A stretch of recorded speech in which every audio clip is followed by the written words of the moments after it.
रूप पाहता वचनी सुख झाले साधनी उभा महाराष्ट्र रोज गातोय तरी गावशीच वाटतं नाही कुशीच वाटतं त्याचं नाव अभंग आहे त्याचा भंग होणार नाही तो अभंग शाळेत न जाता निर्माण झाला तो अभंग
द्वादश म्हणजे बारा आणि अंगुले म्हणजे बोट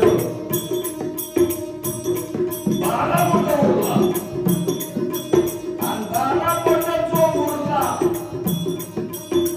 त्याच्या संतानं त्याला पाहिलं आवडला रिझावला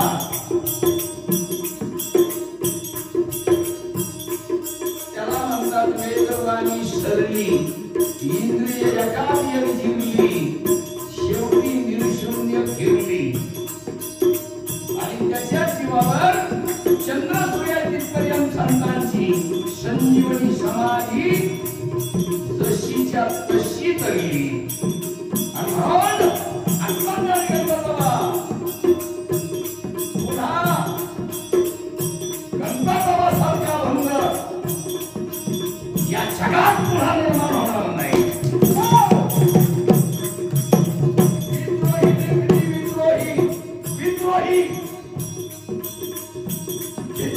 म्हणजे बापाची लिखणी माझ्या गणपती बाबांची आहे निर्भीड वाणी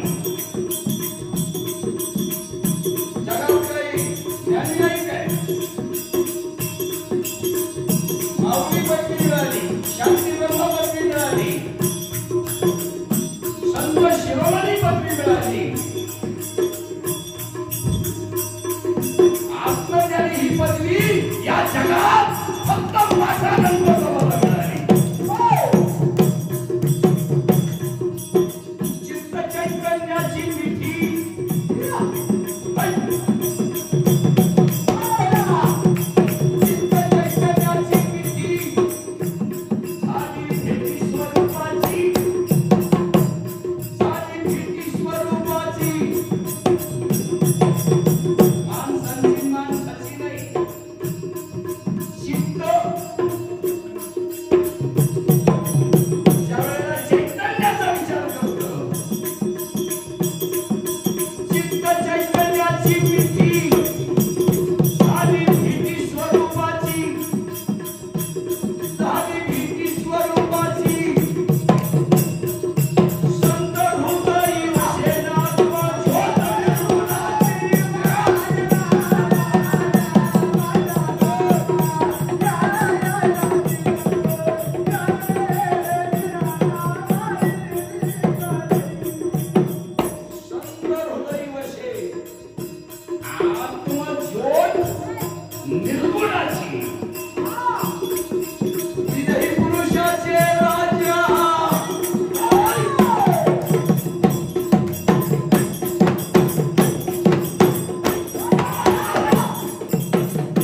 ज्ञान देवी आणि एक तरी ओवी अनुभवावी. तुमच्या पायाची शपथ घेऊन सांगतो, माझ्या गणपत बाबाचा एक अभंग नाही, एक पद नाही, एक छंद नाही. गणपत बाबांच्या एक ओवीवर जर चिंतन केलं तर आयुष्याचं सोनं व्हायला वेळ लागणार नाही. एवढी अमोल किमतीची लेखणी आहे, अमोल किमतीची लेखणी आहे. आणि म्हणून गणपत बाबा सारखा साधू या जगात पुन्हा होणे नाही, पुन्हा होणे नाही. पण लेखणी मात्र विद्रोही. सुपेकर साहेब, गणपत बाबा, तुकडोजी महाराज, गाडगे महाराज समकालीन संत आहेत, समकालीन संत आहेत, समकालीन संत आहेत. पण आज जर विचार केला आपण तर गाडगे बाबा, तुकडोजी महाराज यांना राज आश्रय मिळाला. काय मिळाला त्यांना? राज आश्रय मिळाला. आणि गणपत बाबांना राज आश्रयाचा विचार केलेला नाही. का? त्याच्या पाठीमागचं कारण आहे, आपली जी पारदपदी मंडळी आहे, ही पारदपदी मंडळी कधी लौकिकाच्या पाठीमागे जाणारच नाही, लौकिकाच्या पाठीमागे कधीही जाणार नाही. आणि लौकिकाच्या पाठीमागे गेल्याशिवाय राजाश्रय मिळत नाही. आणि गणपत बाबांना तो कधीच झुगारलेला आहे, तो कधीच झुगारलेला आहे. आणि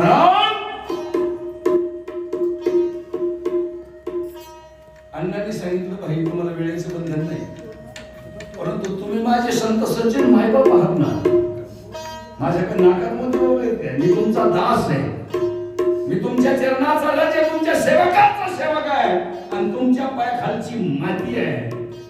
एक निजामभाई नावाचा माणूस आहे, पण आयुष्यात गणपत बाबा सोडून काहीच केलं नाही, मान्यच नाही, दुसरं मान्यच नाही. आमच्या घरामध्ये सुद्धा तर माझा भाऊ उभा आहे, कधीच त्यांचा विचार केला नाही, कधीच नाही विचार केला. नेहमी विरोधात आहे, जा तिकडं तुमचं तुम्ही बघा काय असेल, माझा गणपत बाबा माझा सोडून जाईल. आणि लुप्त विना झाले सखय सद्गुरूच्या पायी,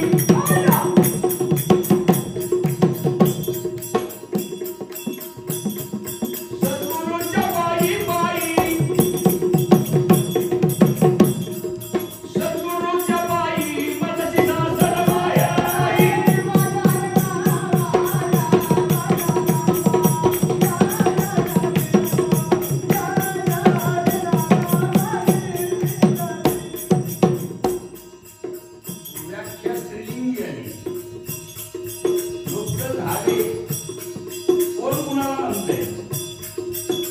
बुद्धिगम्य वरिष्ठम दीपकलिका धापुटी बहु तेजात प्रगती तैशी सदबुद्धी खोपटी म्हणू नये. या ठिकाणी स्त्रीलिंगी वाक्य येण्यासाठी विषय बुद्धीचा आहे. उपमा मुलाभाऊ बुद्धीला दिलेली आहे. तुम्ही विचार करता कली अजिबात नाही, अजिबात नाही. लुप्तमी झाले सद्गुरूच्या पायी मजशी सासर माहेर नाही. सासर माहेर म्हणजे जीवनमुक्त, जीवनमुक्त. कोणा जन्म नाही आणि मृत्यूही नाही. माझ्या सद्गुरूने केलेला कृपा माझ्यावरी, कृपा माझ्यावरी, कृपा माझ्यावरी सत्वर हरवला.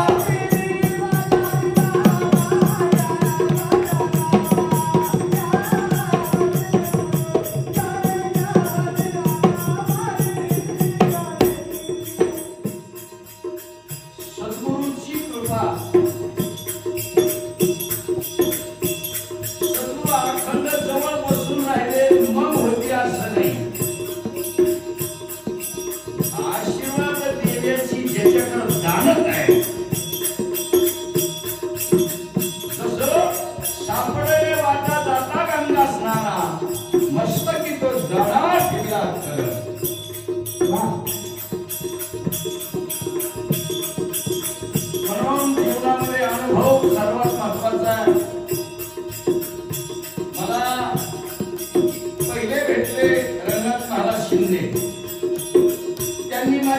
घालून दिली बाजीराव दादांशी. मी तेवढं थांबलो नाही. मी धोत्र्याला येऊन मुलगीला 15 वर्ष देऊन ही गाय मी माझ्या घरी पाळलेली.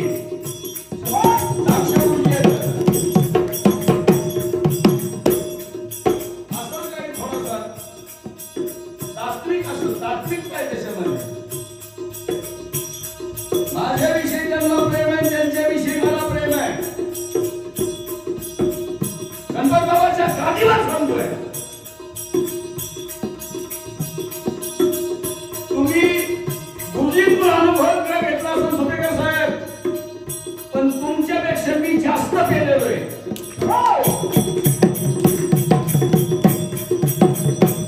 आणि मी कुठला बोलतो मी थोडा हक्काने बोलतो ना, अधिकाराने बोलतो, पण द्वैताने बोलत नाही. हे मात्र गणपत बाबाच्या देखत आणि दरबारात सांगतोय. आणि ते पारंपराच्या फल्यासाठी बोलतोय.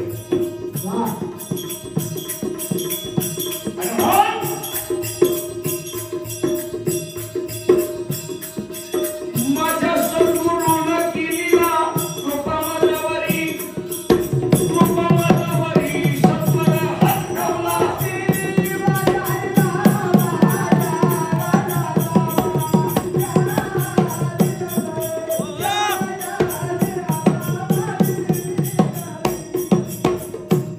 बाजीराव दादाच्या सानिध्यामध्ये राहिलो. रंगणवाणी माझ्या झाडाला पाणी घातलं. मी गुरुजींची संगत केली आणि तीच मी किसन बाबाची संगत केली.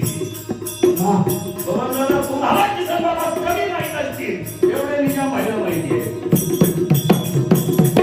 त्यांचे गुण आणि त्यांचं ज्ञान मी जवळ बसून अनुभवलेलं आहे. त्यांनी तुमच्याकडे गाडी चालवायला दिली. आणि बाबा चौऱ्यावंशात पुन्हा होण्याच नाही, पुन्हा होणे नाही. समोरून आलेला साधू आणि हरिबाबाने जर विचारलं ना, कोण साधू का? हो साधू. हरिबाबा म्हणायचे, तुझं किती वेळ नागतोंड दाबू, किती वेळ नागतोंड दाबू. तेव्हा म्हणायचं असं कसं? हरिबाबा म्हणायचे, मग माझं दाब. दिवसभर नागतोंड दाबलं तरी फरक पडत नव्हता.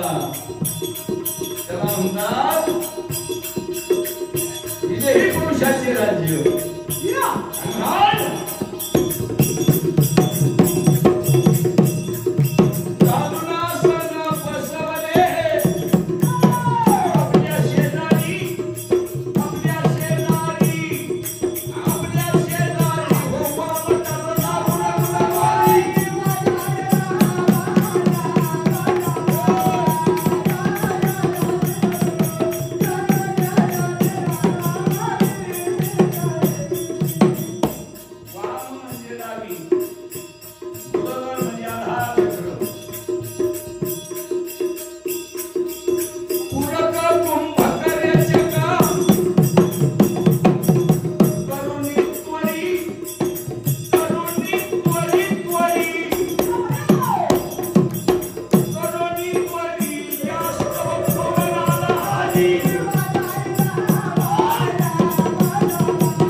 आठ ही जाती झाला म्हणतात का म्हणजे आठ जाती झाला म्हणतात का काय म्हणतात हरिवर आला म्हणतात हरिवर आला नीट किंमत सांग हरिवर आला आणि इथं गणपतवा काय म्हणतात पवन आला हरी म्हणजे याला म्हणतात बैलांग त्याला म्हणतात हरी पवन आला हरी 5 10 25 बसले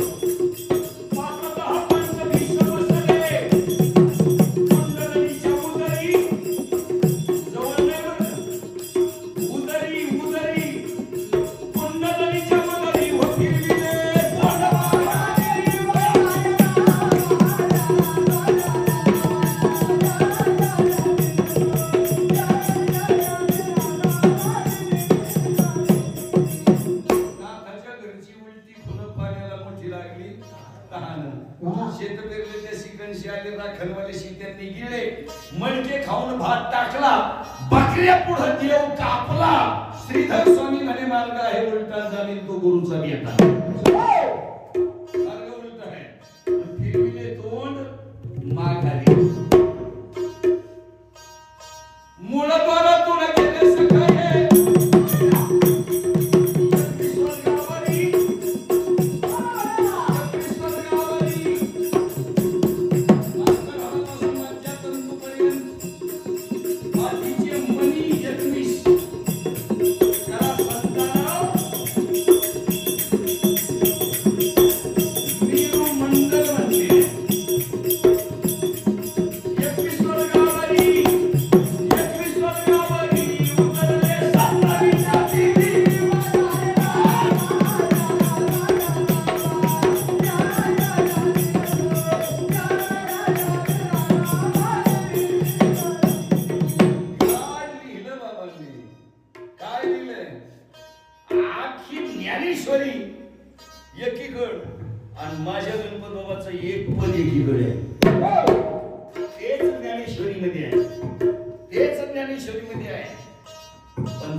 तुपाची वाटी काढली त्याची दांगत असली तर पिया नाही तर नका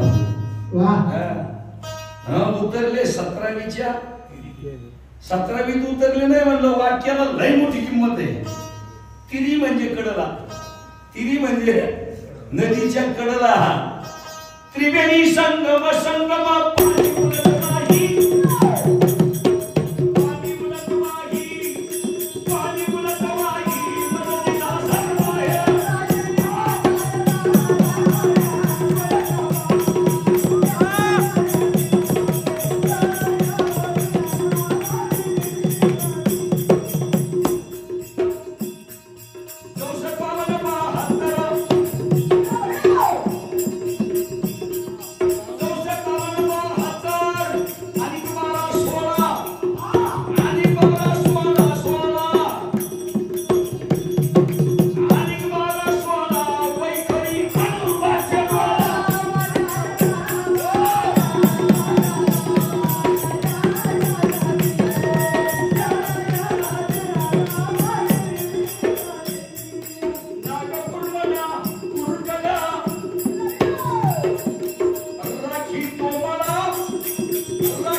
देवदत्त धनंजय आवळा कारण पिंडाचे वरचे ज्ञान इंद्रियांच्या ठिकाणी असणारा पवन आहे नाग कुर्म कुरकल देवदत्त आणि धनंजय आणि खाली पिंडातले प्राण अपान व्यान उदान आणि समान पण ब्रह्मांडातला विषय जर घेतला तर देवदत्त धनंजय आवळा मीना मार्गाने जातात तेथे मीना मार्गाने जातात तेथे भेटे साधू गेला भेटे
म्हणलं तर 3 तास लागतील.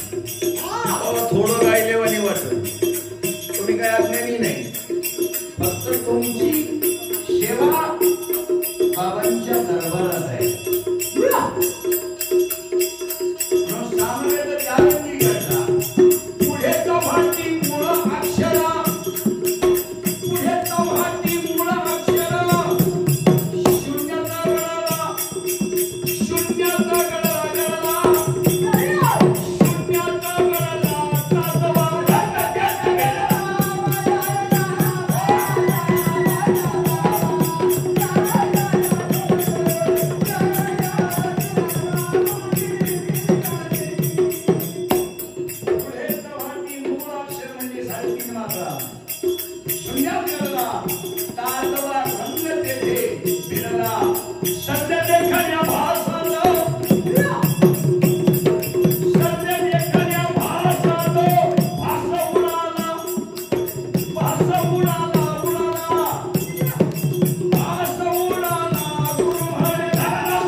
सोबतीला नाही लागत. सद्गुरूची गरज इथं आहे. सद्गुरूची गरज इथं आहे. शरचक्राचा घाट चल ऊर्ध्व पंथाला आणि त्रिकूट श्रीहाट चमके बहुत गुंतू नको याला हे सांगणारे सद्गुरू आहेत. म्हणून सद्गुरू लागतात. म्हणून गुरु म्हणे धडा रस्ता पुढला इडा पिंगला सुषुम्ना सुषुम्ना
वेदाची व्याख्या कुठपर्यंत श्वास चालला तिथपर्यंत. श्वास चालला तिथपर्यंत. श्वास थांबला वेदाचं काय काम राहिलं. वेदाचं काय तिथं शून्य झालं. शून्य झालं म्हणजे अनामात नाम मुरले याच कवितेत पुढे म्हणते. अनामात नाम मुरले. तिथं नामाचं अनाम झालं. विदेही झालं. येडा पिंगळा नाही तिथं अहम ब्रह्मास्मी हे तत्व सुद्धा थांबलं. ते सुद्धा थांबलं. आणि वेदवाणीना सगळी इंद्रिया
काय करावं त्या बाबांच्या कवितेचं, बाबांच्या कवितेचं वर्णन. आणि आपण फक्त भजन गायचंय बाबांचं, आपण ज्ञानी झालो अजिबात नाही, आपल्याला ते कळलं अजिबात नाही.